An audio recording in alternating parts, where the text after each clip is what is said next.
একটা মানুষের অপরাধ যদি এত বড় হয়, সারা পৃথিবীতে মুসলমান মারো, সারা পৃথিবীতে অত্যাচার করো, মুসলমানের দেশ দখল করো, আফ্রিকার 19টা মুসলিম দেশ আছে যেগুলার রক্তের মতো চুষো, তাদের টাকা তোমাদের ব্যাংকে রাখো, 20% এর বেশি সেখান থেকে ঋণ দেও না, আবার যেগুলা বানায় আসছো স্বাধীনতার নামে একটা প্রহসনের ঘোষণা দিছো, বানায় আসছো বিড়ি রাজ পর্যন্ত 60-70 বছর ওইটার ট্যাক্সও দেওয়া লাগে, মুসলমানদের রক্ত চুষে চুষে এতদিন চলো, ওইটা অপরাধ হয় না।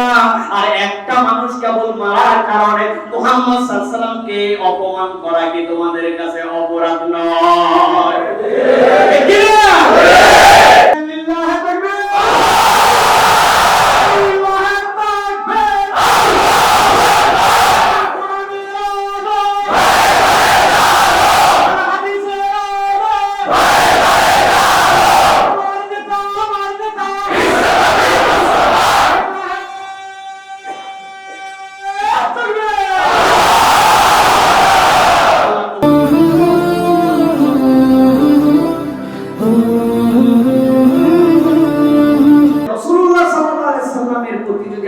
বিশ্বাস করতে হয়, সাক্ষ্য দিতে হয়, শাহাদা দিতে হয়, ঈমান বিল রিসালা করতে হয়, তাহলে কোন বিষয়গুলোর উপর আপনাকে ঈমান আনতে হবে? আপনাকে জিজ্ঞাসা করা হচ্ছে যে আপনার নবীর নাম কি? মুহাম্মদুর রাসূলুল্লাহ সাল্লাল্লাহু আলাইহি ওয়াসাল্লাম। আপনি বলে দিলেন, বাহ, মুহাম্মদুর রাসূলুল্লাহ সাল্লাল্লাহু আলাইহি ওয়াসাল্লাম বলে দিলেন, আর আপনার মনে করলেন মুহাম্মদের প্রতি ঈমান হয়ে গেল। আমি বলি তো আপনার এইটাও বলা লাগবে, মুহাম্মদুর রাসূলুল্লাহ বলার দরকার নেই। তাছাড়াও আপনি যদি এই প্রক্রিয়া হয়, আপনি অটোমেটিক ঈমানদার হয়ে আছেন। কেমন করে? ন্যাশনাল আইডি কার্ড গুলো বাই করেন, এই মসজিদে যারা আছে দেখেন ওখানে লেখা আছে জাতীয়তা বাংলাদেশী, ধর্ম ইসলাম। তো ইসলাম যদি ধর্ম হয়, ইসলামের নবীর নাম কি? কি এটি বলা লাগে? তো বলাই তো লাগতেছে না, আপনি তো অটোমেটিক ন্যাশনাল আইডি কার্ড সূত্রেই তো আপনি তাহলে রাসূলের প্রতি ঈমান এনে ফেলছেন। বিষয়টা কিন্তু এত সহজ না। এই জন্য আমি বলছি আজকে আপনাদের কাছে বলার চেষ্টা করব যে ঈমান বিল রিসালাটা কি। প্রিয় ভাইরা, আমরা যেরকম জানি ইসলামের রুকন আপনার আমার জন্য আল্লাহ রাব্বুল আলামিন নির্ধারণ করে দিয়েছেন যেরকম 5টি, সেরকম ঈমানের রুকন আপনার আমার জন্য 6টা রুকন আছে। ঈমান আপনাকে মজবুত করতে হলে 6টা রুকনের প্রতি আপনাকে বিশ্বাস রাখতে হবে। এই বিশ্বাসের প্রথম বিশ্বাস হচ্ছে আল্লাহ রাব্বুল আলামিনের প্রতি আপনাকে শাহাদা দিতে হবে, আর দ্বিতীয় আপনার আমার জন্য যেটা বিশ্বাস করতে হবে সেটা হচ্ছে রাসূলের প্রতি আপনাকে বিশ্বাস করতে হবে। এখন রাসূলের বিশ্বাস কেমন হবে? আল্লাহ রাসূল সাল্লাল্লাহু আলাইহি ওয়াসাল্লাম বলেন তার দাম কি হবে? একটা হাদিস বলে আমরা আবার মূল আলোচনার মধ্যে ফিরব ইনশাআল্লাহ। রাসূলুল্লাহ সাল্লাল্লাহু আলাইহি ওয়াসাল্লাম বলেন, মা মিন আবদিন ইয়াশহাদু আল্লা ইলাহা ইল্লাল্লাহ ওয়া আন্না মুহাম্মাদান আবদুহু ওয়া রাসূলুহু ইল্লা হারামাহু আল্লাহু আলান নার। আল্লাহ রাসূল সাল্লাল্লাহু আলাইহি ওয়াসাল্লাম সহিহ মুসলিমের হাদিসের মধ্যে বলেন, দুনিয়ার মানুষ তোমাদের জন্য একটা আনন্দের ঘোষণা নিয়ে আসছে, শুনবে তোমরা? আল্লাহ রাসূল বলেন, কোন একটা বান্দা দুনিয়াতে যদি এই সাক্ষ্যটা দেয় আল্লাহ ছাড়া কোনো ইলাহ নাই, আর এই সাক্ষ্যের সাথে সাথে যদি আরেকটা সাক্ষ্য দেয় ওয়া আন্না মুহাম্মাদান আবদুহু ওয়া রাসূলুহু, আমি সাক্ষ্য দিচ্ছি মুহাম্মদ সাল্লাল্লাহু আলাইহি ওয়াসাল্লাম আল্লাহর বান্দা এবং তার রাসূল, আল্লাহ রাসূল বলেন ইল্লা হারামাহু আল্লাহু নার, এই সাক্ষ্যটা যদি বুঝে শুনে সেই বান্দা দেয়, আমি রাসূল জানালাম আল্লাহ ওই বান্দার জন্য জাহান্নামকে হারাম করে দিবেন। সুবহানাল্লাহ। তাহলে দুইটা বিষয় আল্লাহ রাসূল মাত্র এখানে বললেন, তার মানে বোঝা যায় যে আব্দুহু ওয়া রাসূলুহু এইটা আমাদের জন্য বোঝা অত্যন্ত জরুরি। প্রিয় ভাইরা, আব্দুহু ওয়া রাসূলুহু যেটা আমরা রাসূলুল্লাহ সাল্লাল্লাহু আলাইহি ওয়াসাল্লাম তথা মুহাম্মদ সাল্লাল্লাহু আলাইহি ওয়াসাল্লামের বিশ্বাস যেটা বলছি, এই মুহাম্মদ সাল্লাল্লাহু আলাইহি ওয়াসাল্লামের উপর বিশ্বাস করলে আপনাকে তিনটা বিষয় স্বীকৃতি দিতে হবে। ভালো করে এটা অন্তরের মধ্যে গেঁথে নেন। রাসূলুল্লাহ সাল্লাল্লাহু আলাইহি ওয়াসাল্লামের বিশ্বাসের যদি আপনি বিশ্বাস করতে হন মুহাম্মাদুন আবদুহু ওয়া রাসূলুহু, তাহলে আপনাকে তিনটা বিষয়ের প্রতি সব সময় সজাগ থাকতে হবে এবং স্বীকৃতি দিতে হবে। এক নম্বরে তার নবুয়তের প্রতি বিশ্বাস করতে হবে। কি করতে হবে? মুহাম্মদ সাল্লাল্লাহু আলাইহি ওয়াসাল্লাম বিশ্বাস করলে প্রথমে বিশ্বাস করতে হবে তার নবুয়তে বিশ্বাস করতে হবে। বলেন সবাই কিসে বিশ্বাস করতে হবে? এক নম্বর। দুই নম্বরে তার মর্যাদা এবং ভালোবাসায় বিশ্বাস করতে হবে। আমি ব্যাখ্যা করব। দ্বিতীয় বিশ্বাস হচ্ছে তার মর্যাদা এবং তার ভালোবাসায় বিশ্বাস করতে হবে। তিন নম্বরে তার আনুগত্য এবং অনুসরণে বিশ্বাস করতে হবে। তাহলে মুহাম্মদ রাসূলুল্লাহ সাল্লাল্লাহু আলাইহি ওয়াসাল্লামকে যদি আমরা বিশ্বাস করি, স্বীকৃতি দেই, তাহলে আমাদেরকে তিনটা বিশ্বাসে বিশ্বাসী হতে হবে এবং বুঝে নিতে হবে। প্রথম বিশ্বাস রাসূল সাল্লাল্লাহু আলাইহি ওয়াসাল্লামের নবুয়তের বিশ্বাস। দ্বিতীয় বিশ্বাস তার মর্যাদা এবং ভালোবাসায় বিশ্বাস। তৃতীয় বিশ্বাস রাসূলুল্লাহ সাল্লাল্লাহু আলাইহি ওয়াসাল্লামের আনুগত্য এবং অনুসরণে বিশ্বাস। এই তিনটা জিনিস যদি বুঝে নেই, তাহলে যদি আমি বলি যে মুহাম্মদ সাল্লাল্লাহু আলাইহি ওয়াসাল্লাম আমার রাসূল আর আমার আল্লাহ যার কোনো শরীক নাই, আল্লাহ রাসূল বলছেন আমি রাসূল হিসেবে জানালাম, আল্লাহ তার জন্য জাহান্নামকে হারাম করে দিবেন। সুবহানাল্লাহ। প্রিয় ভাইরা, এই জন্য আমাদেরকে এই তিনটি বিষয়ে সজাগ হতে হবে। এবার আসুন আমরা আজকের আলোচনা করব রাসূলুল্লাহ সাল্লাল্লাহু আলাইহি ওয়াসাল্লামের রিসালাত তথা নবুয়তের বিশ্বাস। ওই তিনটা যে পার্ট, তার একটা পার্ট আজকে আমরা আলোচনা করব ইনশাআল্লাহ সংক্ষিপ্ত সময়ে। নবুয়তে যদি আমরা বিশ্বাস করি, নবুয়ত প্রথম অংশ রিসালাত রাসূলুল্লাহ সাল্লাল্লাহু আলাইহি ওয়াসাল্লামের, এই রিসালাতে যদি আমরা আমাকে বিশ্বাস করতে হয় যে আমি মুহাম্মদুর রাসূলুল্লাহ সাল্লাল্লাহু আলাইহি ওয়াসাল্লাম আল্লাহর রাসূল, এই বিশ্বাস করতে হলে আপনাকে চারটা বিষয়ে স্বীকৃতি দিতে হবে। কয়টা? চারটা। মুহাম্মদ সাল্লাল্লাহু আলাইহি ওয়াসাল্লামের বিশ্বাসের অংশ তিনটা। তিনটার একটা হচ্ছে নবুয়ত বা রিসালাতে বিশ্বাস। রিসালাতে বিশ্বাসের স্বীকৃতি আপনাকে দিলে চারটা বিষয়ে আপনাকে আল্লাহর কাছে ওয়াদাবদ্ধ হতে হবে। এক নম্বর হচ্ছে নবুয়তের সার্বজনীনতা আপনাকে বিশ্বাস করতে হবে। আল্লাহ রাসূল সাল্লাল্লাহু আলাইহি ওয়াসাল্লামের নবুয়ত সার্বজনীন, সকল যুগের জন্য, সকল মানুষের জন্য, বাদা মুহাম্মাদুন সাল্লাল্লাহু আলাইহি ওয়াসাল্লাম ইলা ইয়াউমিল কিয়ামা পর্যন্ত আল্লাহর নবীর রিসালাত সার্বজনীন। ঠিক কি না? দুই নম্বরে বিশ্বাস করতে হবে রাসূলুল্লাহ সাল্লাল্লাহু আলাইহি ওয়াসাল্লামের মাধ্যমে নবুয়তের সমাপ্তি হয়েছে, তিনি হচ্ছেন খাতামুন নবিয়্যিন, তারপরে আর কোন নবী রাসূল আসে না। দেখেন প্রত্যেকটা পয়েন্টের আলোকে আমাদের জন্য বোঝার বিষয় আছে। রাসূলুল্লাহ সাল্লাল্লাহু আলাইহি ওয়াসাল্লামের নবুয়তের সমাপ্তি যদি আপনি বিশ্বাস না করেন, তাহলে রাসূলুল্লাহ সাল্লাল্লাহু আলাইহি ওয়াসাল্লামের প্রতি পূর্ণাঙ্গ বিশ্বাস হয় না।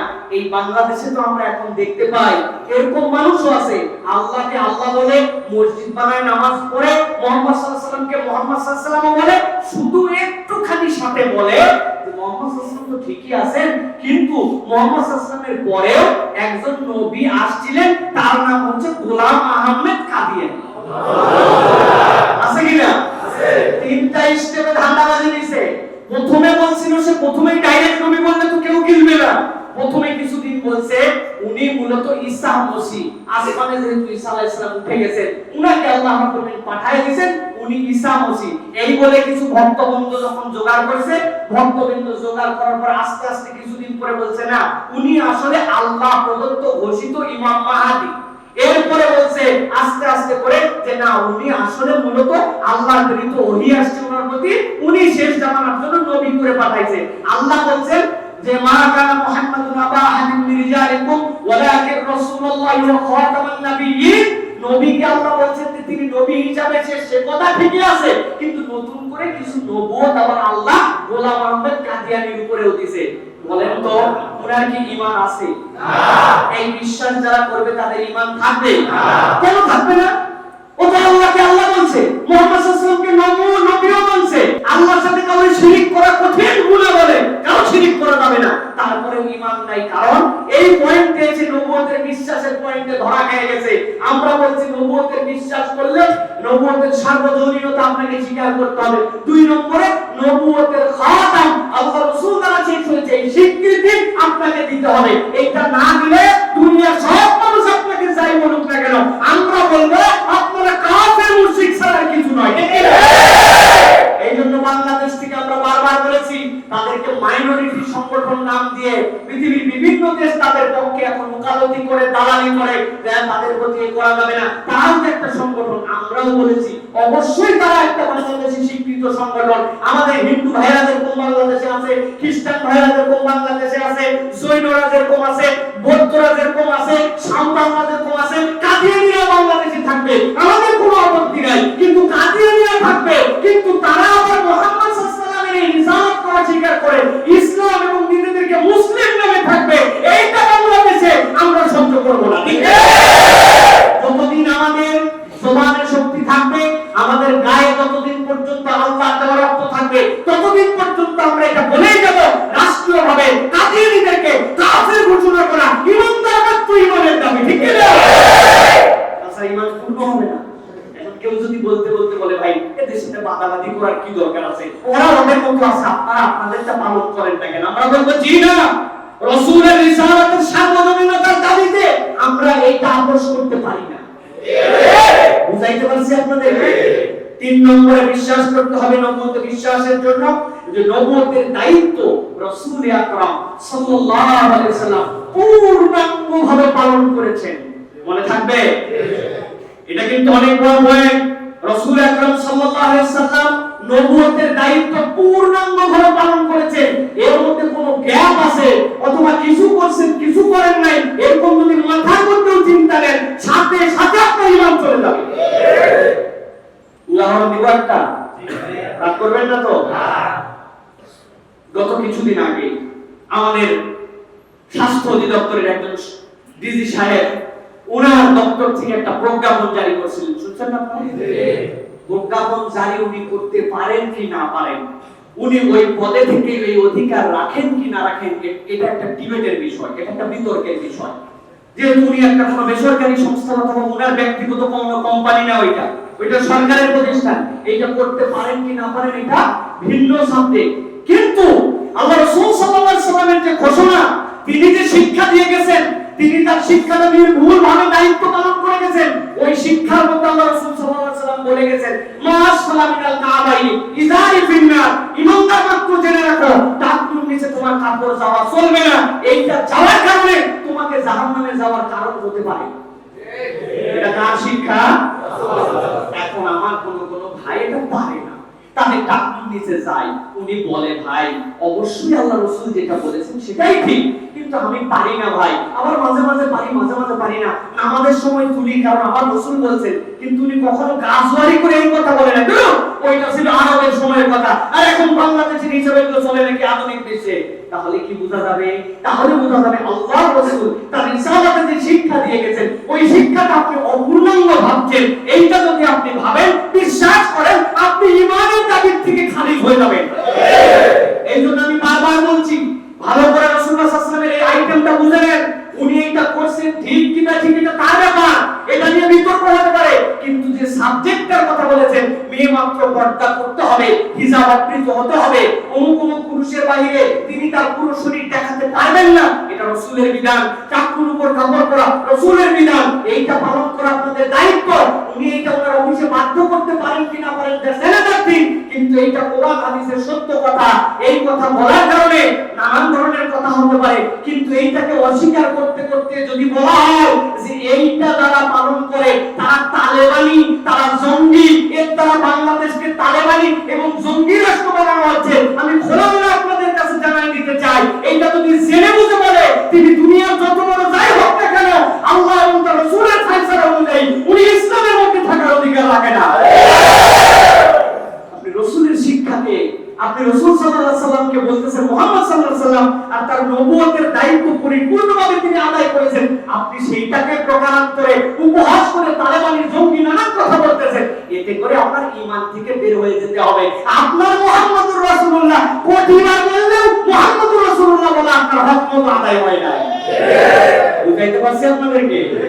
4 নম্বরে যেটা আপনাকে বিশ্বাস করতে হবে যে রাসূলুল্লাহ সাল্লাল্লাহু আলাইহি ওয়াসাল্লাম নবুয়তের দায়িত্ব পালনের ক্ষেত্রে সকল শিক্ষা নির্ভুল এবং সন্দেহাতীত। রাসূলের নবুয়তের কোন শিক্ষায় কোন সন্দেহ করার কোনো অবকাশ নাই। আপনার মাথায় ধরুক চাই না ধরুক, আপনাকে বলতে হবে আমার রাসূল যা বলেন ওইটাই ঠিক, ওইটাই ঠিক। আমি বুঝিনি, এই বুঝতে না পারে এটা আমার ব্যর্থতা, কিন্তু আমার রাসূল যা বলেন ওইটা ঠিক, এটা স্বীকার করতে হবে। এখন এই যে এত জোরে জোরে ঠিক বললেন, এখন নিজেদের জীবনে একটু মিলান যে যেই সাতটা ঠিক ঠিক জোরে বললাম এই সাতটাকে আমরা সত্যি সত্যি নিজেরা বিশ্বাস করতেছি কিনা। মুহাম্মদ সাল্লাল্লাহু আলাইহি ওয়াসাল্লাম বলে গেলেন যে ছেলেরা ওলিমা করবে আর আপনি বলতেছেন না মেয়ের বাড়িতে যাই আমি খাবো। মুহাম্মদ সাল্লাল্লাহু আলাইহি ওয়াসাল্লাম বললেন আপনাকে দেনমোহর দেওয়া লাগবে, আর ছেলের বাড়ির থেকে চিন্তা করতেছেন না মেয়ের বাড়ির থেকে পণ নিব আমি, আবার বলতেছেন মুহাম্মদ সাল্লাল্লাহু আলাইহি ওয়াসাল্লাম যা বলেছেন রাসূলুল্লাহ সাল্লাল্লাহু আলাইহি ওয়াসাল্লাম বললেন শান্তি চকের ব্যবসায়ীরা খবরদার ফাঁকি দিও না, 11:30টার সময় কাস্টমার আসছে ওরেও বলতেছে আপনি আমার বোনের কাস্টমার। বিশ্বাস করেন 1850 টাকা দিয়ে কিনছি আপনারা দিচ্ছি 1820 টাকা দিয়ে, 30 টাকা জায়গায় লস। কাস্টমার আপনার আচার আচরণ সুন্দর চেহারা দেখে গলে গেছে, যাই চিন্তা করছে 30 টাকা লস দিয়ে দিচ্ছে, যা জিতে গেলাম আমি। আর যাওয়ার পরে বলছে আই বলদের বলা 1110 টাকা দিয়ে কিনছিলাম রে। ও বাবা, সেই মানুষগুলো এখন বলতেছে ঠিক লাভ হলো। নবুয়তের স্বীকৃতি, রিসালাতের স্বীকৃতি বুঝে নেন।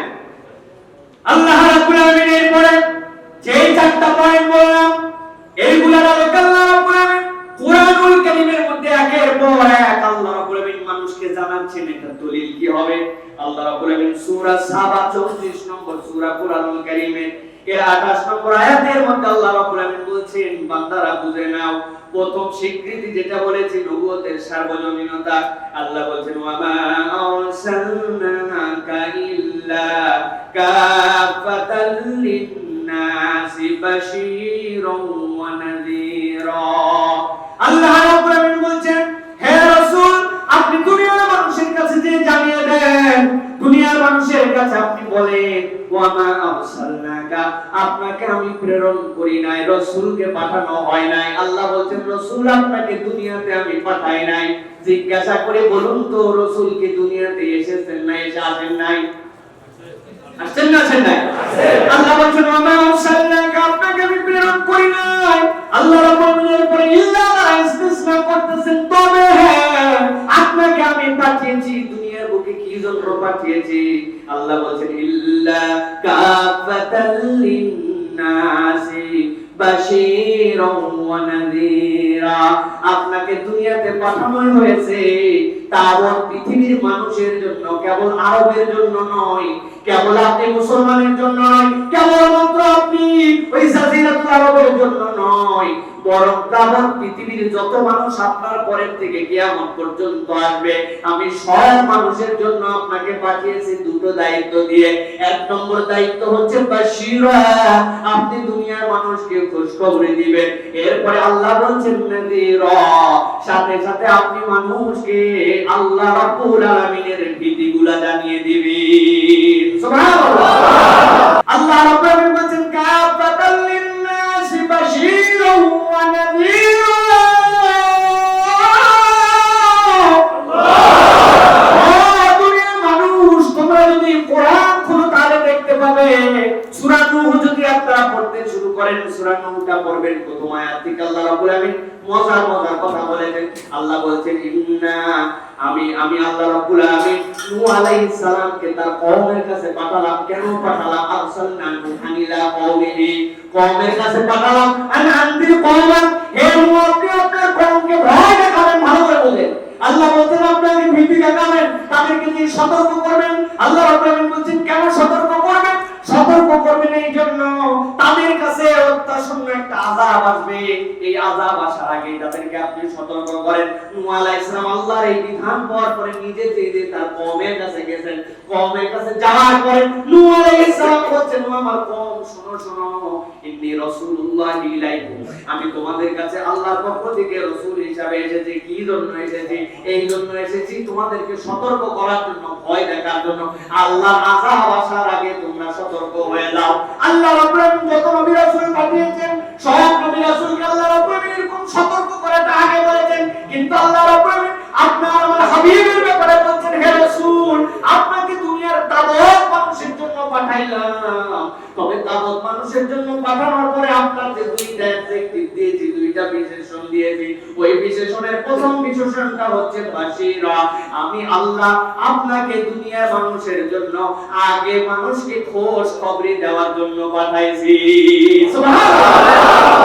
এইজন্য আপনার আমার রাসূল আগে বাশীর, আগে মানুষকে আনন্দের সংবাদ দিয়েছেন, আগে মানুষকে বলেছেন ভয় পেও না, আগে মানুষকে বলেন নাই তুমি ধ্বংস হয়ে গেছো, শেষ হয়ে গেছো, বলেন নাই, বরং তিনি বলেছেন তোমার যতই ভুল থাক, যতই তোমার গুনাহ থাক, ও মানুষেরা আসো, আসার পরে একবার যদি তোমরা আশহাদু আল্লা ইলাহা ইল্লাল্লাহ বলো, ওয়া আন্না মুহাম্মাদান আবদুহু ওয়া রাসূলুহু বলো, আমি আল্লাহর রাসূল বললাম, তোমার অতীতের সব আল্লাহ তোমাকে মাফি কেবল করে দিবেন না, আল্লাহ তোমার জন্য জাহান্নামকে হারাম করে তোমাকে জান্নাতে যাওয়ার উপযুক্ত করে নিবে।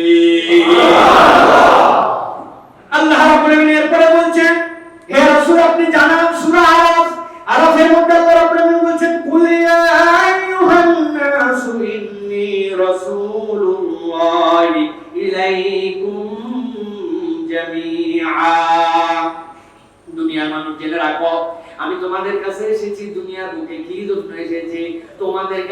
আল্লাহ রাব্বুল আলামিন পৃথিবীর একটা একটা করে প্রত্যেকটা মানুষের জন্য আমাকে রিসালাত দিয়ে পাঠিয়েছেন। আমার রিসালাত কিয়ামত পর্যন্ত মানুষের জন্য সার্বজনীন। অন্য রাসূলরা এসেছেন, এরপর আল্লাহ রাব্বুল আলামিন মনে করেছেন এই রিসালাত এই শরীয়তের মধ্যে এখন শেষ করে দিতে হবে, নতুন একটা রাসূল পাঠাইছেন। নূহ আলাইহিস সালাম ছিলেন দুনিয়ার প্রথম রাসূল, আর আপনার হাবিব আমার হাবিব মুহাম্মদ সাল্লাল্লাহু আলাইহি ওয়াসাল্লাম ছিলেন শেষ রাসূল। নূহের পরের থেকে রিসালাত চলতে চলতে রাসূল এসেছেন, আর রাসূলকে আল্লাহ রিসালাত দেওয়ার পরে দুনিয়ার মানুষকে বলে দিয়েছেন আপনি চলে যাবেন, এরপরে পৃথিবী কবে ধ্বংস হবে, কত হাজার বছর পৃথিবীর অস্তিত্ব থাকবে এটা নিয়ে চিন্তা নাই, বরং আপনাকে দিয়ে আল্লাহকে শিক্ষা দেওয়া দিয়েছে কিয়ামত পর্যন্ত মানুষের জন্য ওর মধ্যে মুক্তির পয়গাম দেওয়া আছে। সুবহানাল্লাহ। আল্লাহ রাব্বুল আলামিন এরপরে বলছেন সূরা ফুরকানের মধ্যে 25 নম্বর সূরা কোরআনের প্রথম আয়াতের মধ্যে আল্লাহ রাব্বুল আলামিন বলছেন তাবারাকাল্লাযী নাযালাল ফুরকানা আলা আবদিহি লিয়াকুনা লিল আলামিন নাযীরা। দুনিয়ার মানুষ শুনো শুনো, তাবারাকাল্লাযী ওই রবের মোবারক, ওই রবের তাবারক, ওই রবের প্রশংসা, আল্লাযী নাযালাল ফুরকানা আলা আবদিহি, যে রব্বুল আলামিন তার এমন একটা আব্দের প্রতি একটা ফুরকান অবতীর্ণ করেছেন, সত্য মিথ্যার পার্থক্যকারী এমন একটা কিতাব দিয়েছেন, যেই কিতাব দেওয়ার জন্য আল্লাহ রাব্বুল আলামিন জানেন তার ইলমে আছে। তারপরে আল্লাহ বলেছেন ও পাহাড় তুমি কি এটা নেওয়ার ক্ষমতা রাখো কিনা? আল্লাহ বলেছেন ওয়াল জিবালা আউতাদা, দুনিয়ার বুকে পাহাড়গুলোর টান হচ্ছে এটা পেরেকের মতো, একটা পাহাড় উপর দিকে যতখানি, বিজ্ঞানীরা বলছে জমিনকে টিকিয়ে রাখার জন্য মাটির দিকেও ততখানি, এইরকম খুঁটিওয়ালা পাহাড়। ওই যে দেখা যাচ্ছে কাঞ্চনজঙ্ঘা এখন দেখা যায় পঞ্চগড় থেকে, দেখছেন না পেপার থেকে দেখছেন কাঞ্চনজঙ্ঘার হাইট যতটুকু, আল্লাহ রাব্বুল আলামিন কোরআনের মধ্যে বলছেন ওইটাকে এমন ভাবে মিরসাদ বানাইছেন উপরে যতটুকু দেখতে পাও জমিনের ভিতরেও ততটুকুই গাড়া আছে ওইটা। আল্লাহ রাব্বুল আলামিন বলছেন লাউ আনসালনা হাযাল কুরআন আলা জাবালিন লারাইতাহু খাশিআন মুতাসাদ্দিআন। ও দুনিয়ার মানুষ, এই কোরআনকে যদি আমি ওইরকম পাহাড়ের উপর অবতীর্ণ করতাম, জেনে রাখো দুনিয়ার মানুষ ওই পাহাড়ের ক্ষমতা ছিল না রবের এই বার্তাকে ধারণ করবে, কাঁপতে কাঁপতে চূর্ণ বিচূর্ণ হয়ে যেত। আল্লাহ বলছেন ওই রকম একটা মহান কিতাব যেই মুবারক রব, যে সম্মানিত রব অবতীর্ণ করলেন নাযালা আলা আবদিহি, তার বান্দার উপরে যে ফুরকানটা দিলেন। আল্লাহ বলছেন ওই মানুষটার পরিচয় কি জানো নাকি? আল্লাহ বলছেন লিয়াকুনা লিল আলামিন নাযীরা, সমগ্র জগতের জন্য আল্লাহ রাব্বুল আলামিন সেই রাসূলকে সতর্ককারী হিসেবে পাঠিয়েছেন। তাহলে কি মুহাম্মদ রাসূলুল্লাহ সাল্লাল্লাহু আলাইহি ওয়াসাল্লাম কেবলমাত্র বাংলাদেশের জন্য না, কেবলমাত্র আমাদের দুনিয়ার জন্য না, লিয়াকুনা লিল আলামিন নাযীরা। এই আলামিনের কারণ আছে বলা, এই আলামিন বলার কারণ আছে। আল্লাহ রাব্বুল আলামিন তার ব্যাখ্যা করছেন কেন আলামিন বললেন। এরপরে আয়াতে কারিমার মধ্যে আল্লাহ বলছেন, সূরা আম্বিয়ার মধ্যে আল্লাহ রাব্বুল আলামিন তামাম পৃথিবীর মানুষের জন্য জানাচ্ছেন রাসূলের সার্বজনীনতা, রাসূলের শিক্ষা যে নির্ভুল, এইটা তোমাদেরকে বুঝে নিতে হবে। আল্লাহ বলছেন ওয়া মা আরসালনাকা ইল্লা রাহমাতাল লিল আলামিন। আল্লাহ রাব্বুল আলামিন বলছেন হে রাসূল আপনার পরিচয় যত পরিচয় দেই, রিসালাতের সার্বজনীনতা আপনাকে বুঝতে হবে, আপনাকে জেনে নিতে হবে আল্লাহ রাব্বুল আলামিন রাসূলকে কেন পাঠাইলেন। আল্লাহ বলছেন আপনাকে দুনিয়ার বুকে তো এই জন্যই কেবল পাঠিয়েছি, আমি নিজের পরিচয় কোরআন খোলার সাথে সাথে দিয়েছি। কি পরিচয় দিয়েছেন আল্লাহ বলেন তো? আলহামদুলিল্লাহি রাব্বিল আলামিন। আবার পড়েন সবাই আলহামদুলিল্লাহি রাব্বিল আলামিন। আল্লাহ রাব্বুল আলামিন বলেন ভালো করে খেয়াল করো, আলহামদু সকল প্রশংসা তার। হামদ আর শুকরের মধ্যে পার্থক্য আছে, বড় বেশি পার্থক্য আছে, বুঝার বিষয় আছে। আপনার সামনে দিয়ে একটা গাড়ি চলে গেছে, গাড়িটা দেখে আপনি বলছেন বাবা কত সুন্দর গাড়ি, দারুণ গাড়ি তো এইটা। এই গাড়িটা আপনি দেখছেন, এইটা আপনার গাড়ির প্রতি আপনার একটা শুকরিয়া হয়েছে, ভালো লাগছে আপনার গাড়িটা সুন্দর, কিন্তু এই গাড়ি আপনারও না, কোনো খবরও নাই। কোনো একদিন হয়তো ওর থেকে 1000 গুণ খারাপ, কিন্তু আপনার আব্বা আপনার একটা গাড়ি দিয়েছে, বলছে এই গাড়িটা করে দিলাম। আপনি কিছুই বলেন নাই, খালি বাপের দিকে খেয়াল খেয়াল করে তাকায় আছিলেন। ওই যে BMW দেখে আপনি উচ্ছ্বসিত হয়েছেন, ওইটা আপনার শুকরিয়ার মধ্যে নেওয়া যেতে পারে, কিন্তু ওর মধ্যে হাম ছিল না। কিন্তু আপনার বাপ আপনার ছোট্ট সাইকেল দিয়েছে, তাতে আপনি খুশি হয়ে গেছেন, তার দিকে যে তাকাইবেন ওইটা হচ্ছে আপনার জন্য হাম। আল্লাহ বলছেন বান্দা তুই বুঝবা না বুঝ, কিন্তু আল্লাহ রাব্বুল আমিনের জন্য তোকে স্বীকার করতে হবে সকল হাম সকল প্রশংসা আল্লাহ রাব্বুল আমিনের জন্য, যিনি তাবত এই বিশ্ব জাহানের রব। সুবহানাল্লাহ। সে আল্লাহ রাব্বুল আমিন বলছেন মামা আরসালনাকা ইল্লা রাহমাতাল লিল আলামিন।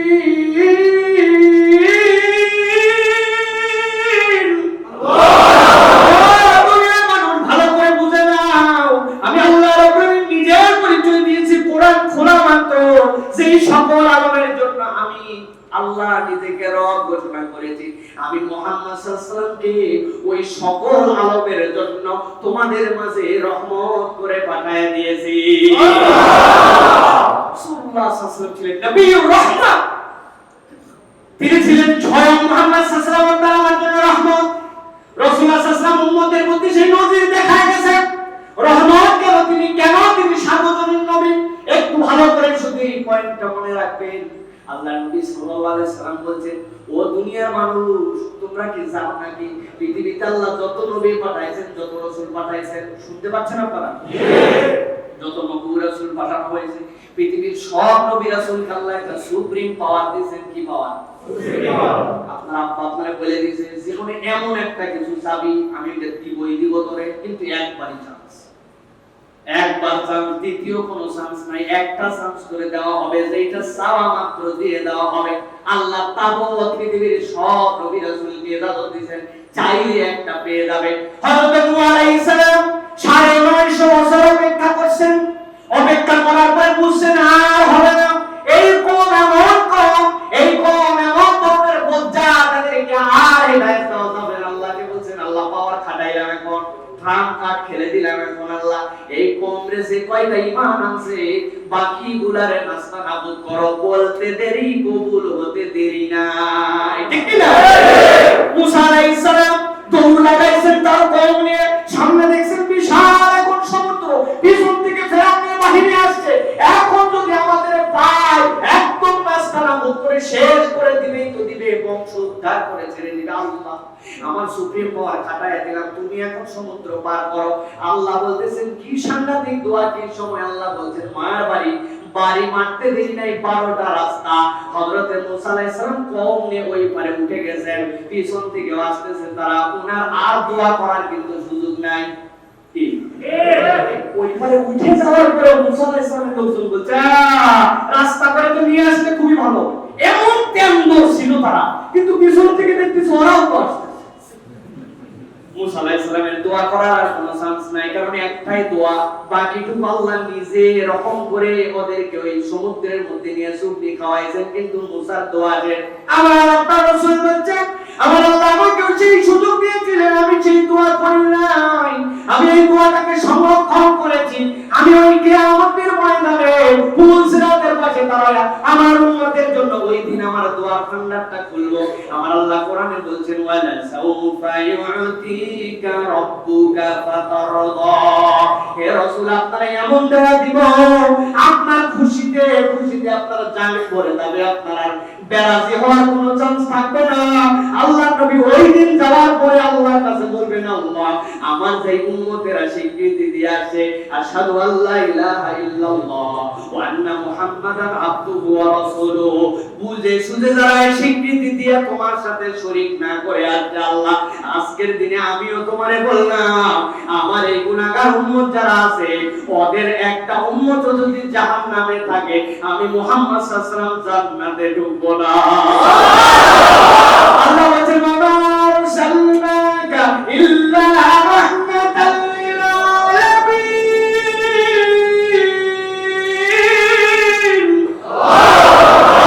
দুনিয়ার মানুষ রাসূলকে চিনে নাও, কেবলমাত্র মুহাম্মদ সাল্লাল্লাহু আলাইহি ওয়াসাল্লাম আমার নবী এইটুকু বললে হবে না,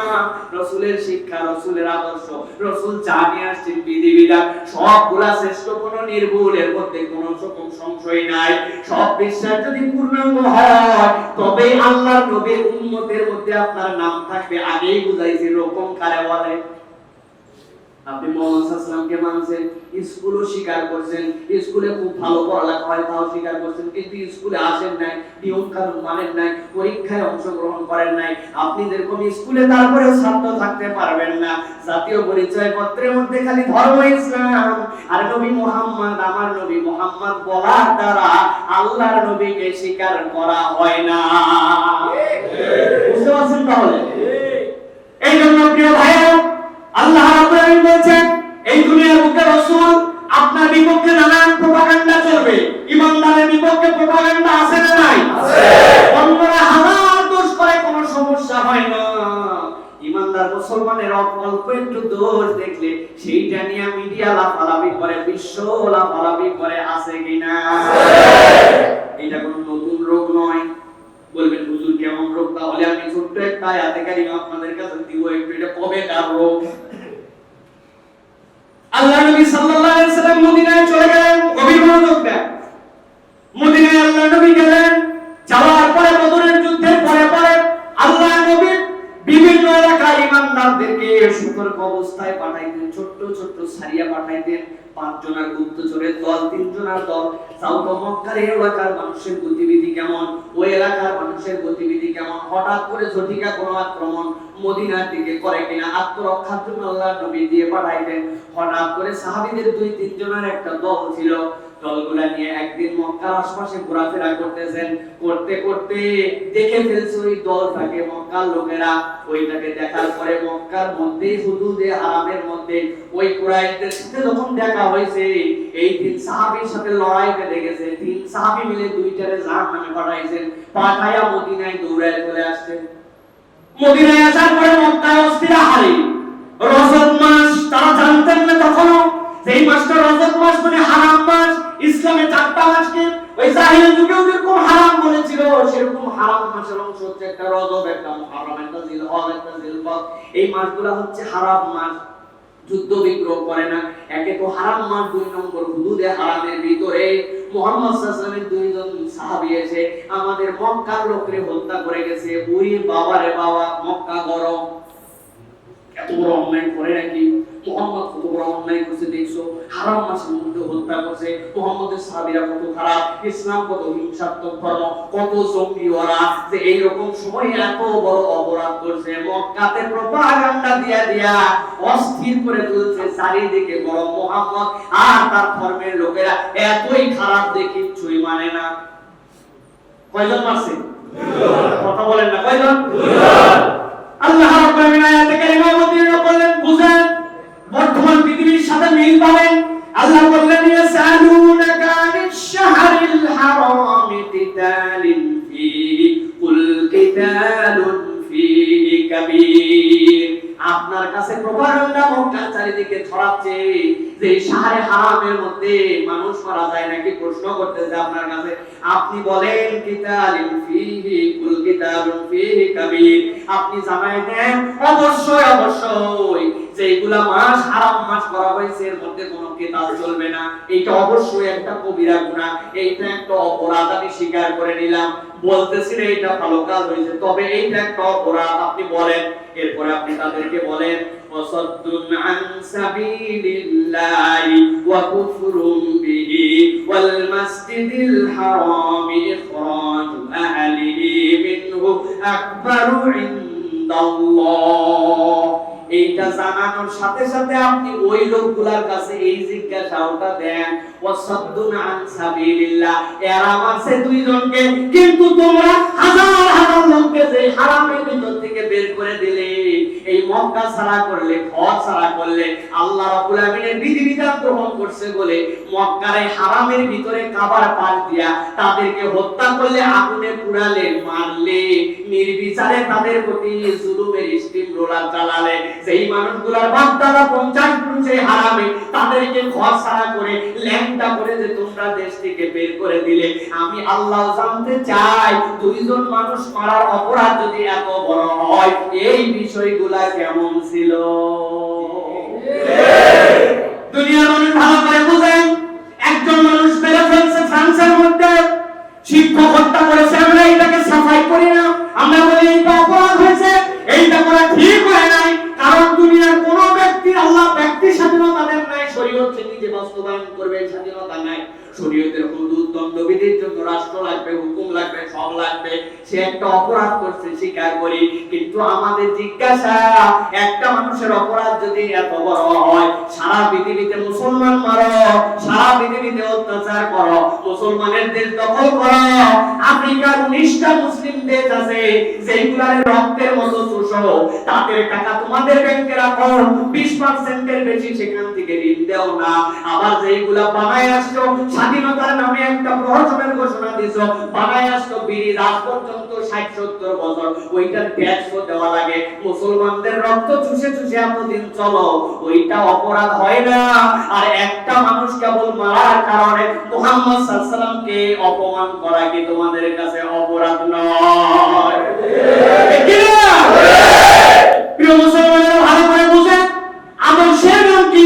আমি এই কথার আগেও বলেছি, আরেকবার বলে আপনারা মনে রাখবেন, মুহাম্মদ সাল্লাল্লাহু আলাইহি ওয়াসাল্লামের পৃথিবীতে কোনো চিত্র নাই, আছে নাকি? কোনো চিত্র নাই। তাহলে সেই লোকের চিত্র নাই, তাইলে আপনি ব্যঙ্গ করেন কেমনে? বিশ্বাস করেন, আপনারা দেখবেন একটু যে এইগুলা ছবির মধ্যে ঝাপসা করা নাই, পরিষ্কার করা আছে, এখানে কি ব্যঙ্গ করছে তারা? ব্যঙ্গ করছে তারা, দেখবেন একজন মানুষকে দাড়িওয়ালা বানাইছে, মুখের থেকে একটুখানি দাড়ি ঝুলায় দিয়েছে, মাথার মধ্যে একটা টুপি পরায় দিয়েছে, গায়ের মধ্যে একটা আলফল্লা পরাইছে, দাঁতগুলা এমন ভাবে ফটোশপে কাজ করছে যেন মনে হচ্ছে মুখ দিয়ে রক্ত পড়তেছে। এই মানুষটাকে তারা ব্যঙ্গ করে, মুহাম্মদ সাল্লাল্লাহু আলাইহি ওয়াসাল্লামের ব্যঙ্গ করার নামান্তর করে। এর দ্বারা বোঝা যায় রাসূলের ছবি না থাকার পরেও তারা ব্যঙ্গ করতেছে কি? তারা মূলত ব্যঙ্গ করে আল্লাহ রাসূলের আদর্শ যারা এই দুনিয়াতে ধারণ করে, যারা টুপি পরে, যারা দাড়ি রাখে, যারা ইসলাম মানে, তারা প্রকারান্তরে সারা পৃথিবীর মুহাম্মদ সাল্লাল্লাহু আলাইহি ওয়াসাল্লামের অনুসারীদেরকে ব্যঙ্গ করে।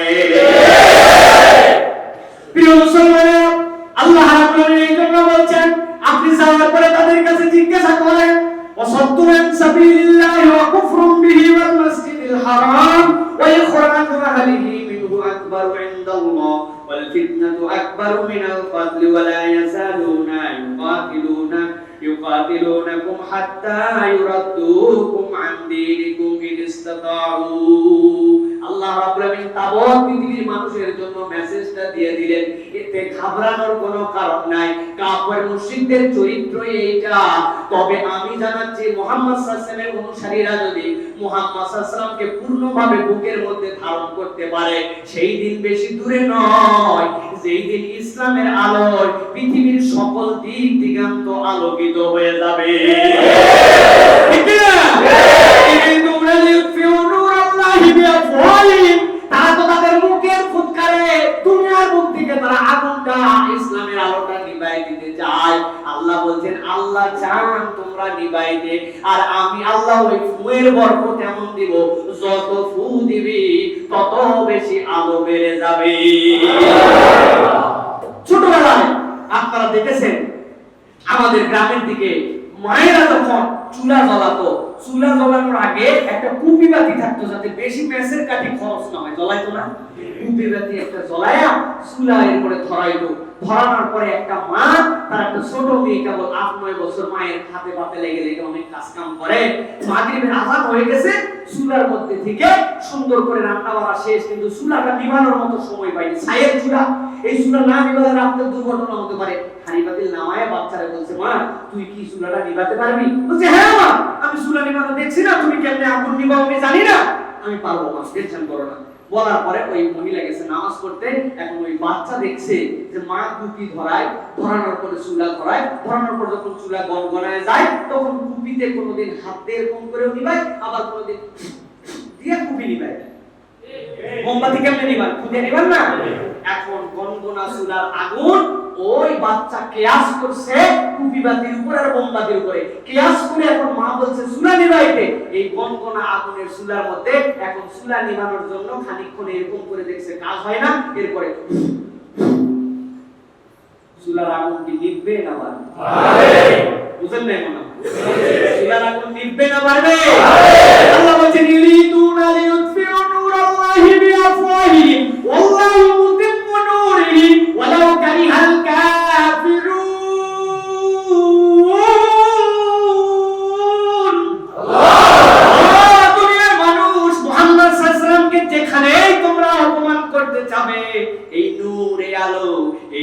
তো রাসূলের আদর্শ তোমরা যত নিভাইতে যাবে আমি আল্লাহর খেলা তোমরা বুঝবে না, তুমি চাইবে নিভাইতে আর আমি আল্লাহ রাব্বুল আলামিন ওই আলোর মধ্যে এমন বরকত দিব যে ওই আলোতে আলোকিত হইয়া তোমার নিভানোর চেষ্টার দ্বারা আমি আল্লাহ আরো বেশি জ্বালায়া দিব।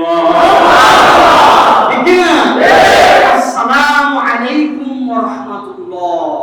ওয়া আলাইকুম আসসালাম। এই নিউ মার্কেটের সামনে দেখি চেহারা গুলো ঠিক নাই, কিছু না, এরকম আমার গাড়ি থেকে গ্লাস নামাইছি, পড়া একটা সালাম দিয়েছে আসসালামু আলাইকুম।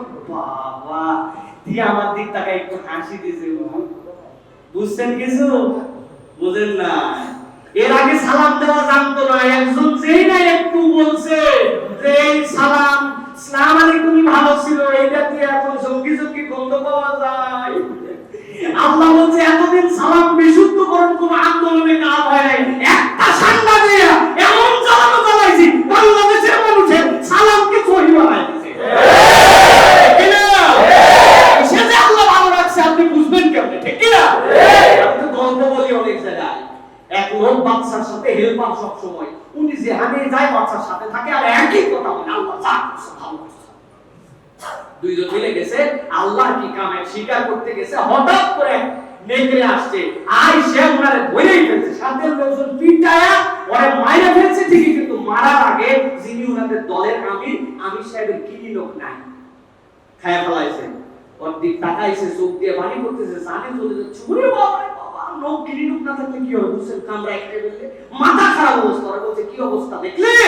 আল্লাহ তা করছে ভালো মাথা ঠিক থাকবে। বদমাইশ কথা বলার মতো একটা জায়গা আছে, এই জায়গাতে আল্লাহ ভালো করছে, আমার ব্রিডিং বন্ধ হচ্ছে না, আমি মরেই গেছিলাম, মানে একটু হলে আল্লাহ ভালো করছে। এই বদমাইশটাকে জেলখানায় এই পে ওই পরে জেলখানায় দিয়েছে, ও তো দুঃখ। আল্লাহ আমি তো যাইনি বুঝেই বলছি আল্লাহ তা করছে ভালো, এই কথার অপরাধে জেলে যাওয়া লাগছে। গেছে জেলে আছে, এদিকে নোক টোক ভালো হয়েছে, আস্তে আস্তে সারার পরে আবার শরীর তরির ফিট, ওনার নেশা আছে যে বারবার জঙ্গলে যাবে, শিকার করবে, নতুন সাথীটাকে নিয়ে আবার গেছে জঙ্গলে। বেশি লোকজন নিয়ে গেলে শিকার ভালো পাওয়া যায় না, বিশ্বস্ত 2-3 জন লোক নিয়ে শিকারে যায়, এটা একটা আনন্দ আছে। উনি গেছে আগের বার করছিল নেকড়ের কবলে, এবার করছে বন মানুষগুলার কবলে। এখনো যেইগুলা সাইজ হয় নাই, সভ্যতা বুঝে নাই, ওই মধ্যে পাতা পুতা করে ঘুরে, এরকম দেখেন না আপনারা আমাদের কাছে ডিসকভারিতে, এইগুলা চিন্তা করছে পাইছি রে, চারিদিক থেকে অ্যাটাক করে বলছে নরবি চর্বি তো তীর মারে দিব, আর যদি আত্মসমর্পণ করি তো জানে বাঁচবি। বলছে বাবা তীর মারিস না, আমারে ধরে নিয়ে ধরে নিয়ে গেছে। যাওয়ার পরে একটা বিরাট সভ্য অনুষ্ঠানে নিয়ে যায়। ওদের হচ্ছে প্রত্যেক বছরে ওদের ভগবান ওদের যে পূজা করে, ওই পূজাতে যায় একজনকে বলি দেওয়া লাগবে, এইটাই নিয়ম। ওরা টার্গেট করে থাকে বনের থেকে যে কোনো একটা ধৈর্য সাইজ করবে, বলির জন্য পাইছে, পাওয়ার পরে শোয়াই দিছে, 2 হাত এরকম টান টান দিছে, গলা এরকম করে দিয়া বলি দিবে তাকায় দেখে কি নাম বলবে, সাথে সাথে চিল্লায় উঠছে আমাদের ভগবানের জন্য এটা পারফেক্ট না, এই তো অঙ্গহানি আছে আর কি নামক নাই, এরা যদি এখন বলি দেই তাহলে তো ভগবান আমাদের সন্তুষ্ট হবে, এর তাড়াতাড়ি শোনাই, এটা ভালো তো না। ওই তো বলছে আল্লাহ যা করছে ভালোর জন্যই করছে।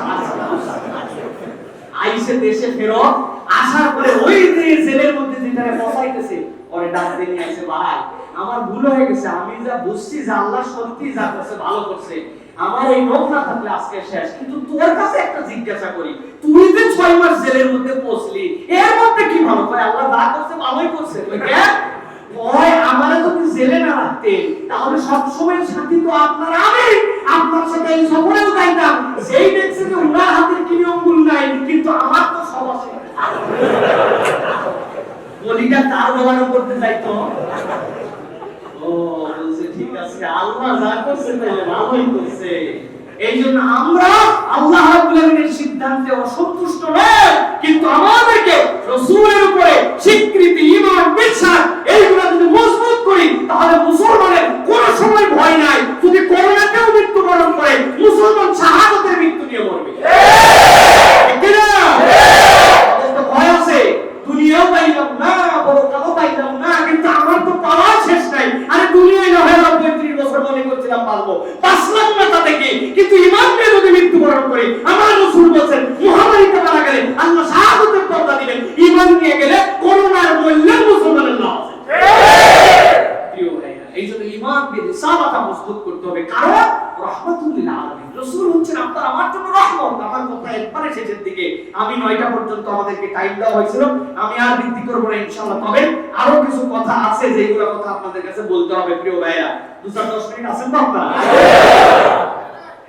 রাসূলুল্লাহ সাল্লাল্লাহু আলাইহি ওয়াসাল্লাম আপনার আমার জন্য আরেকটা ঘোষণা দিয়েছেন, একটা হাদিস বলবো আপনাদের কাছে প্রিয় ভাইরা। আল্লাহ রাসূল সাল্লাল্লাহু আলাইহি ওয়াসাল্লাম বলেছেন, ইন্নালি আসমান আনা মুহাম্মাদুন ওয়া আহমদ ওয়া আনাল মাহি আল্লাযী ইয়াফুল্লাহু বিল কুফরা ওয়া আনাল হাশিরুল লাযী ইহশারুন নাসা আলা কদামিয়া ওয়া আনাল আকিবুল লাযী লাইসা বা'দাহু আহাদ। আল্লাহ নবী বলেছেন, জেনে রাখো আল্লাহ রাব্বুল আলামিন আমার অনেকগুলো নাম রেখেছেন, এর মধ্যে মুহাম্মদ আমার নাম। এই মুহাম্মদ নামটা কিন্তু রাসূল আকরাম সাল্লাল্লাহু আলাইহি ওয়াসাল্লামের দাদা রেখেছেন, আর আহমদ নামটা রেখেছিলেন আমিনা, তার মা রেখেছিলেন আহমদ, মুহাম্মদ রেখেছেন তার দাদা আব্দুল মুত্তালিব। আল্লাহ রাসূল বলেছেন, এছাড়া ওয়ানাল মাহিল্লাযী ইয়াফুল্লা বিহিল কুফরা, আমি তো সেই ব্যক্তি যার দ্বারা আল্লাহ রাব্বুল আলামিন কুফরের মূলোৎপাটন করেছেন, আর আমি তো তোমাদের জন্য সেই নবী। বিশ্বাস করতে হবে কিয়ামতের পরকালে সবার আগে আল্লাহ রাব্বুল আলামিন আপনার আমার রাসূলকে দাঁড় করাবেন, সবার আগে আল্লাহ তাকে পরকালে উঠাবেন, এবং আরো মজার বিষয় আপনার আমার রাসূলকে দিয়ে জান্নাতকে উদ্বোধন করা হবে। আপনাকে আমাকে দিয়ে আল্লাহ রাব্বুল আলামিন জান্নাত উদ্বোধন করাবেন। সুবহানাল্লাহ। উম্মতে মুহাম্মাদি কেমন করে? আল্লাহ রাব্বুল আলামিনের একটা পরিচয় হচ্ছে আদিল। আল্লাহ তাআলা হচ্ছে আদিল, তিনি হচ্ছেন ন্যায় বিচারক। তাহলে যেই উপর নবীর উম্মত 800 বছর লাইফ পাইলো, যে নবীর উম্মত 1000 বছর লাইফ পাইলো, 2000 বছর বেঁচে গেল, সেই মানুষগুলা 1012 বছর ইবাদত করলো, আর আপনার 60 বছরের মধ্যে 30 বছর ঘুমে গেছে, বাকি 5-7 বছর গেছে আপনার আমার চাকরি বাকরিতে, বাকি 7-5-7 বছর গেছে বালেগ হইতে হইতে, বাকি 5-7 বছর যা ইবাদত, এইগুলা যোগ দিলে 70 বছরে একটা মানুষ 1 বছরও ইবাদত করে নাই। এই মানুষ কেমনে জান্নাতে যাবে সবার আগে? প্রশ্ন থাকে না? আল্লাহ রাব্বুল আলামিন বলেছেন, রাহমাতাল লিল আলামিন কেমন করে ভালো করে বুঝেন? আপনার আমার নবী সার্বজনীন কিয়ামত পর্যন্ত মানুষের জন্য হায়াত আস্তে আস্তে কমবে, কিন্তু আল্লাহ রাব্বুল আলামিন আপনার আমার রাসূলের জন্য এমন প্যাকেজ দিয়েছেন, এমন আনন্দ দিয়েছেন রাসূলের জীবনে, রাসূলের বরকতে, যে কারণে উম্মতে মুহাম্মাদি এত সৌভাগ্যবান। আল্লাহ রাব্বুল আলামিন বলেন, রাসূল আপনার উম্মতের জন্য আমি বিশেষ কতগুলো প্রণোদনা দেই।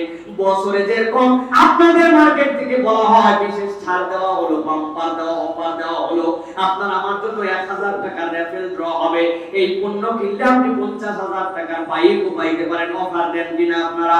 আল্লাহ বলেন, রাসূল আপনার উম্মতের জন্য আমি আল্লাহ রাব্বুল আলামিন কতগুলো অফার দিলাম। এই অফারের একটা অফার হচ্ছে লাইলাতুল কদরি খায়রুম মিন আলফি শাহর। হে রাসূল আপনার উম্মতের জন্য এমন কতগুলো রজনী আমি দান করব, ভালো করে বুঝে নেন, রজনীর ব্যাখ্যাটা ভালো করে বুঝেন। আল্লাহ বলেন খায়রুম মিন আলফি শাহর, আমি আল্লাহ জানালাম আপনার উম্মতের এই প্যাকেজটা যদি পায়, এই অফারটা যদি পেয়ে যায়, তাহলে সর্বনিম্ন পরিমাণটা কত হবে? খায়রুম মিন আলফি শাহর, সর্বনিম্ন পরিমাণটা হবে 1000 মাসের থেকে উত্তম। সর্বোচ্চটা কত হবে? জানি বলেন? সর্বোচ্চটা আল্লাহ জানান নাই। আল্লাহ বলছেন নিচে যদি পাই তাহলে 1000 মাসের থেকে উত্তম হবে, উপরেটা আমি গোপন রাখলাম। আপনার উম্মতরে সকল উম্মতের আগে যেই পরিমাণ দিয়া জান্নাতে ঢুকালে আমি আল্লাহকে বেইনসাফ বলার কারো অধিকার থাকবে না, ওই পরিমাণ দিব। তবে নিম্নে দিলাম 1000 বার, আমি আল্লাহ আপনার উম্মতকে অত পরিমাণ আমল, অত পরিমাণ সওয়াব দিয়া সকল উম্মতের আগে আপনি রাহমাতাল লিল আলামিন হওয়ার কারণে আপনার উম্মতরে দিয়া আমি আল্লাহ জান্নাতকে উদ্বোধন করব। সেই রাসূল আকরাম সাল্লাল্লাহু আলাইহি ওয়াসাল্লাম উম্মতের প্রতি কেমন দয়া! আল্লাহ নবীর দয়া দুটো কথা বলবো যাতে করে উম্মত বুঝতে পারে এই রাসূলের নবুয়তের স্বীকৃতি কিভাবে দিতে হবে। রাসূলের রিসালাত নিয়ে, রাসূলের ব্যাপারে কেউ যদি কোনো কথা বলে, উম্মতের মধ্যে যতক্ষণ পর্যন্ত জান থাকবে ততক্ষণ পর্যন্ত এই উম্মতকে রাসূলের পক্ষে কথা বলতে হবে, রাসূলের পক্ষে ফাইট করতে হবে, রাসূলের আদর্শকে বাস্তবায়ন করতে হবে। এইখানে কোনো স্বার্থ, কোনো চিন্তা, কোনো কিছু নাই। সবার আগে আমার রাসূল, এইটা যদি স্বীকার না করেন, আল্লাহ রাসূলের ভালোবাসা সকলের থেকে বেশি আমার হতে হবে, এইটা স্বীকার না করলে ঈমান পূর্ণ হবে না। ঠিক না? ফারুক জানেন আপনারা, তাও স্মরণ করায় দেই। জিজ্ঞাসা করলেন, হে আমার ফারুক, তোমার কাছে সবচেয়ে দামি কি? বলে ইয়া রাসূলুল্লাহ সবচেয়ে দামি আপনি, তবে তার আগে আমার জান না থাকলে আবার আপনার কিসের দাম? আল্লাহ রাসূল বললেন ঈমান পূর্ণ হয়ে গেছে। ওমরকে বলতেছেন কি তালিম দেওয়া হচ্ছে? সেই ওমর ছিলেন জিরো, ইসলাম দিয়ে তারে বানাইছে হিরো। কি বুঝলেন? ওমর জিরো ছিলেন না, একবারে জিরো, জাহান্নামের শেষ দিকে চলে যাচ্ছিলেন, ইসলাম আসে জিরো ওমরকে হিরো বানাই দিয়েছে। ওমর স্পষ্টবা দিল, বলতেছেন আমার জান নাই তো মুহাম্মদ সাল্লাল্লাহু আলাইহি ওয়াসাল্লামকে কেমনে ভালোবাসবো? আল্লাহ নবী বললেন ঈমান পূর্ণ হয় নাই। হযরত ওমর ফারুক মাথা নিচু করলেন, ভাবলেন তাই তো, আমার জানের কিসের দাম? মুহাম্মদ সাল্লাল্লাহু আলাইহি ওয়াসাল্লাম না থাকলে তো আমার জানেরই কোনো দাম নাই। আমি বুঝে ফেলছি, মাথা উঁচু করে বললেন ইয়া রাসূলুল্লাহ এখন আমি স্বীকার দিচ্ছি কিসের জান কিসের কি, আমার জানের থেকে মুহাম্মদ সাল্লাল্লাহু আলাইহি ওয়াসাল্লামের দাম বেশি। আল্লাহ নবী বললেন তোমার ঈমান পূর্ণ হয়েছে। কিয়ামত পর্যন্ত কোন একটা ঈমানদার এইটা যদি বিশ্বাস করে আমার জানের থেকে নবীর ইজ্জতের দাম কম, তাহলে ঈমান পূর্ণ হয় না। এইজন্য বিশ্বাস করতে হবে রাসূলের সব সুন্নাত পালন করতে পারি বা না পারি, আমলে কম থাকবে বেশি থাক, আমার রাসূলের ইজ্জতের দাম আমার জানের থেকেও অনেক বেশি। সেই রাসূল আলাইহিস সালাম উম্মতকে কেমন ভালোবেসেছেন।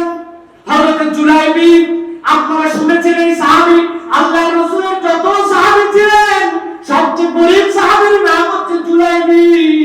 ওই মদিনায় মসজিদে নববীতে পড়ে থাকতেন, একটা জুতা কেনার সামর্থ্য নাই, খালি পায়ে পায়ে পড়ে, লজ্জায় কাপড় নাই, কারো কাছে বের হয় না, কিন্তু আল্লাহর নবী তারে বড় বেশি ভালোবাসে। থাকতে থাকতে মসজিদে নববীতে বড় হয়ে গেলেন হযরত জুলাইবি। আল্লাহর নবী একদিন ডেকে বলছেন জুলাইবি বিয়ে করা লাগবে না। লজ্জা পেয়ে গেছেন, ইয়া রাসূলুল্লাহ নিজে স্যান্ডেল কেনার টাকা পাই না, বিয়ে করব কি চিন্তা, এটা আমার চিন্তা করতে আসে না। আল্লাহ নবী বললেন চিন্তা করো না, আমি মুহাম্মদুর রাসূলুল্লাহ আছি, সাধারণ একজন জুলাইবির মতো সাহাবী।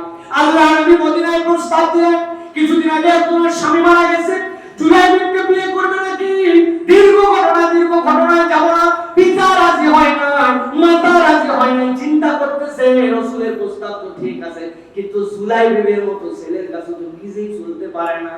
মেয়েটার ঈমান বড় বেশি মজবুত, ভিতর থেকে শুনে বলছে কার ব্যাপারে আলোচনা হচ্ছে? তোমার ব্যাপারে। কে প্রস্তাব দিয়েছেন? মুহাম্মদ সাল্লাল্লাহু আলাইহি ওয়াসাল্লাম। মেয়ে সাথে সাথে বলছে আব্বা আম্মা মাতা ঠিক আছে তো আপনাদের, আল্লাহর নবীর প্রস্তাব নিয়ে আপনারা এখনো ভাবতেছেন, আপনাদের তো ধ্বংস অনিবার্য হয়ে যাবে। আপনারা যে জানাই দেন জুলাইবি কেন তার থেকে নিঃস্ব কেউ ব্যাপারে যদি আল্লাহর নবী প্রস্তাব পাঠান আমি তার জন্য রাজি আছি। জুলাইবিকে আল্লাহর নবী বিয়ে দিয়ে দিলেন, দোয়া করলেন আল্লাহ জুলাইবির জীবনে বরকত দাও, জুলাইবির সম্পদে বরকত দাও, জুলাইবির স্ত্রীতে বরকত দাও। ইতিহাসবিদরা বলছেন মাত্র কয়েকদিনের ব্যবধানে আল্লাহর নবীর উহুদের ডাক চলে আসলো, উহুদের ময়দানে যুদ্ধ হয়ে গেল। উহুদের যুদ্ধ যেই না শেষ হয়ে গেছে, দীর্ঘ ঘটনা। উহুদের যুদ্ধ শেষ হওয়ার পরে আল্লাহর নবী ডাক দিয়ে বললেন আমার অমুক সাহাবীর খবর কি ইয়া রাসূলুল্লাহ, এই অবস্থা আমার অমুক সাহাবীর খবর কি ইয়া রাসূলুল্লাহ, শহীদ হয়ে গেছে। আল্লাহ রাসূলের মন শান্ত হয় না, কাকে যেন আল্লাহর নবী খোঁজেন। আল্লাহর নবী শেষ পর্যন্ত বলেই ফেললেন জুলাইবির খবর কি, কেউ আমাকে একটু এনে দিতে পারবে নাকি? দুনিয়ার স্ট্যাটাস নাই সাহাবীদের মধ্যে অত বেশি ভাবগম্ভীর্যপূর্ণ সাহাবী নয়, কিন্তু আল্লাহর নবী মনে রাখছেন জুলাইবিকে। একজন খুঁজে খুঁজে নিয়ে আসলো জুলাইবির খবর, ইয়া রাসূলুল্লাহ জুলাইবি ওই 70 জন শহীদের মধ্যে একজন শহীদ হয়ে শুয়ে পড়ছে উহুদের জমিনে। আল্লাহর নবী বললেন জুলাইবির লাশটা আমার কাছে নিয়ে আসো। হাদিসের মধ্যে আছে জুলাইবির লাশ যখন আল্লাহর নবীর কাছে নিয়ে আসা হলো, আল্লাহর নবী জুলাইবিকে কোলের মধ্যে নিলেন। সাহাবীরা বলতেছেন আল্লাহর নবী এমন ভাবে তার সাহাবীকে কোলে নিয়েছিলেন যেন কোন একটা শিশু বাচ্চা পিতার কোলের মধ্যে শুয়ে আছে। আল্লাহর নবী বললেন জুলাইবি ততক্ষণ আমার কোলে থাকবে যতক্ষণ না কবর তার খোঁড়া হয়। জুলাইবির কবর যখন খোঁড়া হলো, আল্লাহর নবী যে সাহাবীর জুতা নাই, যে সাহাবীর কবর কেউ নাই, আল্লাহর নবী কোল থেকে কেঁদে কেঁদে বুক ভাসায়া বললেন আমার কোল থেকে আমার জুলাইবিকে আল্লাহর জান্নাতের মধ্যে নামায়া দিলাম। আল্লাহর নবী তার সাহাবীদের কোন ভালোবেসেছেন। আল্লাহর নবী খবর দিতেন রাহমাতুল লিল আলামিন, কেমন রাহমাতুল লিল আলামিন, আমার আমরুল জামুক আমার আমরুল জামুক ছেলেরা এসে বলছে ইয়া রাসূলুল্লাহ আমার আব্বার যুদ্ধে নিয়ে আমার তো পাটা নাই, উনি আপনি সেইখানে যাওয়ার পরে ফাইট করবে। আল্লাহ নবী বললেন, তাই তো আমর তুমি যেও না। আমর বললেন, ইয়া রাসূলুল্লাহ, ঈমান আনছি আমি, আর আমার জান্নাতে যাওয়ার জন্য কি পাটা বারণ হইতে পারে? আমারে আপনি নির্দেশ দেন আমার ছেলেদেরকে, তারা যেন তা আমাকে ঘোড়ার পিঠের মধ্যে বেঁধে দেয়, আমি ওই বাঁধা অবস্থাতে আল্লাহর রাস্তায় যুদ্ধ করব। আল্লাহ নবী সাহাবীকে বেঁধে দেওয়া হলো।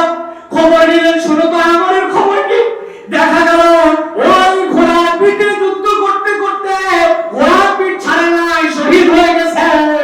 আল্লাহ নবী ডাক দিলেন, আমরের আরেকটা বন্ধু ছিল, আমর নাম তার, ও আব্দুল্লাহ ইবনে আমর, তারে নিয়ে আসলো। তো দুইজন বন্ধু একই সাথে দোস্ত চলতো। জিজ্ঞাসা করলেন, এই দুইজনের মধ্যে কার কোরআন বেশি ছিল? কে বেশি কোরআন পড়ত? আল্লাহ আমর ইবনে জামুর বন্ধু বেশি পড়তো। আল্লাহ নবী বলেন, একই খবরে দুইজনকে দাফন দাও, তবে জামুকে নিচে রাখো, তার বন্ধুকে উপরে দাও। আল্লাহ নবী কেঁদে কেঁদে সাহাবীদেরকে খবর দিচ্ছেন। এমন সময় আল্লাহ নবীর কাছে খবর আসলো, ইয়া রাসূলুল্লাহ, হাবিবাল্লাহ, আপনার ফুফু জান সাফিয়া এসেছেন আপনার কাছে। কেন এসেছে? বলে উনি ওনার ভাইকে দেখতে চায়।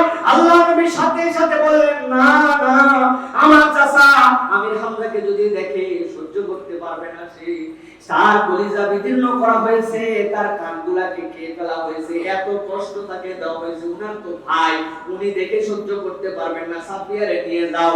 এই কথা শোনার সাথে সাথে হযরত সাফিয়া বলে, মুহাম্মদ ভয় পেও না, আমার বুকের মধ্যে ওই পরিমাণ সাহস সঞ্চয় করা আছে, আমি জানি আমার ভাইয়ের সাথে কি আচরণ করা হয়েছে, আমি সব জেনে বুঝে এসেছি, কিন্তু আমি আমার ভাইয়ের মুখ না দেখে তো তারে কবরে নামাতে দিব না। আল্লাহ নবী মুখ দেখার পরে নিজে গেলেন, যাওয়ার পর দাফন শুরু হয়ে গেছে। রাহিবুল মাকতুমের মধ্যে এসেছে, মুসনাদ আহমদের হাদিসের মধ্যে এসেছে, আল্লাহ নবীর সাহাবী সাইয়্যিদুশ শুহাদাকে যখন কবরের মধ্যে দেওয়া হবে, আল্লাহ নবী তখন বললেন, কাপড় কোথায়? সর্বশেষ একটা কালো চাদর পাওয়া গেছে। কালো চাদর দিয়ে যখন তার মুখমণ্ডল ঢাকায় দেওয়া হয়, পাটা বেরিয়ে যায়, আবার যখন পায়ের দিকে ঢাকায় দেয় তখন মুখটা বেরিয়ে যায়, টানাটানি কাপড় নাই। আল্লাহ নবী তখন বললেন, উহুদের প্রান্তরে যে দেখো সবুজ সবুজ ঘাস আছে, ঘাসগুলা নিয়ে আসো। আমার এই আদরের মানুষটার মুখটা ঢাকা, আবার পাটা খাট দিয়ে ঢাকায় দাও। ইতিহাসের মধ্যে, হাদিসের মধ্যে বলছে, আল্লাহর নবী ওই দিনে যেভাবে টুকরায় টুকরায় কেঁদেছে, এর আগে পরে আল্লাহর নবীকে কোনোদিন আর এরকম কাঁদতে দেখা যায় না। আল্লাহ রাব্বুল আলামিন বলছেন, ওয়া সাল্লাকা ইল্লা রাহমাতাল লিল আলামিন। কোন ব্যক্তিদের ত্যাগের বিনিময়ে, কাদের জীবন দেওয়ার বিনিময়ে আজকে আমরা অটোমেটিক ইসলাম পেয়ে গেছি। দুনিয়ার বুকে আমরা কি না শান্তির ইসলাম পালন করছি। দিনের জন্য কিছুই দেওয়া লাগে না, ইসলামের জন্য কিছুই লাগে না, নবীর জন্য কিছুই লাগে না। নবীর বডিকে ঢাল বানায়া পিঠের মধ্যে তীরের পরে তীর হাসছে, কিন্তু নবীর দিকে তাকায় হাসে, যাতে নবী বুঝতে না পারেন কষ্ট হয়। আল্লাহ নবীর জন্য পাগল সাহাবীরা যেই কষ্ট করে গেছেন, তার এক ভাগ করা লাগে না, অটোমেটিক ইসলাম পেয়ে গেছি। কিন্তু সেই নবীর আদর্শটা নিজের জীবনে যদি নিতে বলা হয়, সেই নবীর সুন্নাত যদি পালন করতে বলা হয়, ঈমানদার ওয়াজ শুনে মজা পায়, নবীর জীবন শুনে মজা পায়, কিন্তু নবীর সুন্নাত মানতে ঈমানদার রাজি হয় না। সুতরাং প্রিয় ভাইরা, আমরা বলবো, এই নবীর রহমত, এই রহমাতুল লিল আলামিন, এই সার্বজনীন রাসূল যিনি আপনার আমার জন্য আসছেন, এখনকার আমাদের ওয়াদা হবে, নবীর প্রতি ভালোবাসার সর্বোচ্চ রূপ আল্লাহর নবীর সুন্নাত আমাদের জীবনে ধারণ করতে হবে। রাজি আছেন আপনারা? থেকে পরিবার থেকে সমাজ, ব্যক্তি থেকে সব জায়গায় সেখানে সুন্নাত পাবো, কোনো এক্সকিউজ নাই। বাবা দাদা খালা নানা কারো কথা শুনতে রাজি নাই। আমার রাসূলের হাদিস আসছে, সুন্নাত প্রমাণিত হয়েছে, কে কি করছিল, ভুল করছিল না ঠিক করছিল, এইগুলো দেখার আমার সময় নাই। আল্লাহর নবীর সুন্নাত আমার জীবনে পালন করতে চেষ্টা করব। রাজি আছেন আপনারা? রাজি আছেন? হাত উঁচু করেন। লিল্লাহি তাকবীর। একটা হিম্মত করে তাকবীর দিবেন, ঢাকা বিশ্ববিদ্যালয় থেকে যেন শোনা যায়। রাজি আছেন? একটা হিম্মত করে তাকবীর দেন, লিল্লাহি তাকবীর।